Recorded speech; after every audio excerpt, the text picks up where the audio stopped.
channel.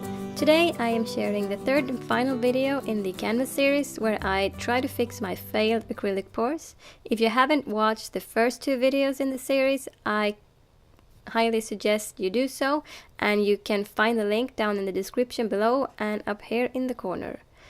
And for this final attempt to make something of this canvas, I decided to scrap the idea of making an acrylic pour, and this will instead be a mixed media piece with lots of texture and colors that I love. And the first thing I do here is to use an old stencil from Prima, if I'm not mistaken, and I'm using it with texture paste in order to get some dimension. Then, after I had dried it with my heat gun until it was reasonably dry, I pulled out my really old Crackle paints from Holtz. These have been discontinued since I don't know how long, but I still have every single color of these paints and they are starting to dry out, which is why I'm trying so hard to use them up before I have to throw them away. Also, I do really like the effect of the cracks, so I don't mind being forced to use them. I started with the clear paint here, but then I remembered that it dries shiny. So what I did here instead was to paint over the clear paint with white. I added quite a lot of the white Crackle paint, and then I also added some gold. But I didn't really like how yellow the golden color was, so I went in with a more coppery Crackle paint on top of it. And I left the canvas for a little while to dry, and then I used a teal color and brought that in from the edges to frame the canvas a bit more. But I didn't quite like how it took over so much, so I used a normal white paint and went over the teal a bit to tone it down again. And then I quickly dried the paint with my heat gun to prevent the paints from mixing too much when I added more layers. But I never have patience enough to wait until things have properly dried, so I know I'm going to have some surprises here, which I guess is fine. And to add a little more interest and color, I am using my Dylusions spray inks, but since they, as always, are impossible to spray with, I decided to pour the paint from the edges of the canvas. I tilted it a bit to make the paint run down and create colorful lines. I didn't have much control when I poured directly from the bottle though, so I decided to use the plastic pipettes from Ranger instead. I did the same thing with a bunch of teal and blue colors from Dylusions, but you can't really see that much of a difference in color once they are on the canvas. These paints work really well on paper, but they are not opaque, so they sort of blend in with whatever is underneath, and they look a lot darker while they are wet, but they will almost disappear once they are dry. I do like that ghost-like effect though that they will give to a finished canvas.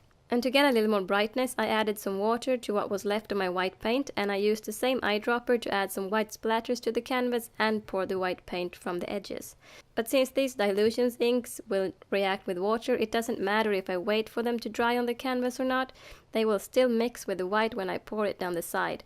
But even though I did like the clear blue lines that I had gotten, I'm not disappointed with what happened when I put on the white. I'm going back and forth here a bit with the Dylusions inks and trying to get to a point where I like the result. But I never really get happy enough with how it looks, and that's when I decided to use some of that paint I had originally used in my pours and let that drip down the edges instead. It ended up being a bit too thick to really run down the canvas the way I had pictured it, so I went in with some water on top to help it move better. I did the same thing on both sides of the canvas, and then I made my first huge mistake.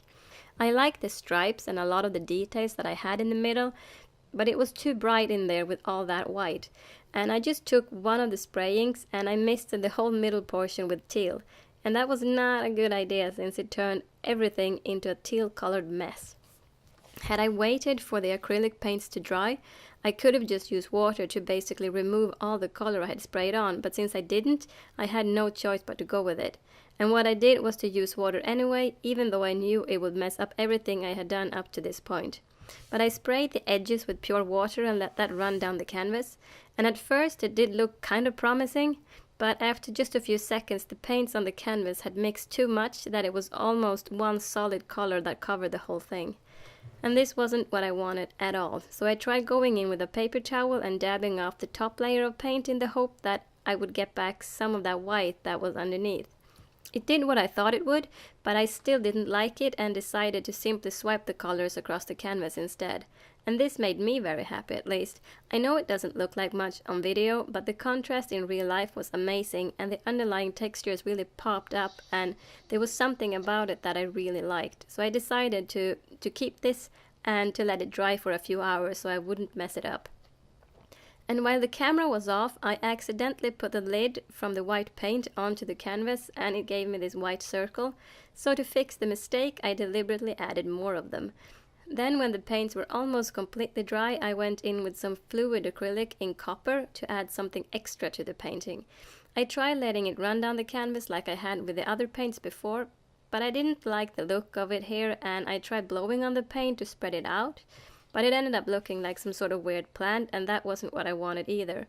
So I used a wet baby wipe to try and remove most of it and blend the rest of it onto the canvas so that the center of the painting got some coppery shine.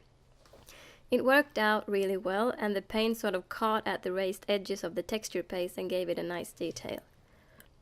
And as a finishing touch and a way to bring in more of that copper to the painting, I used my Inca Gold in copper and added that to bring out the textures of the painting, and I also used it on the edges to frame it.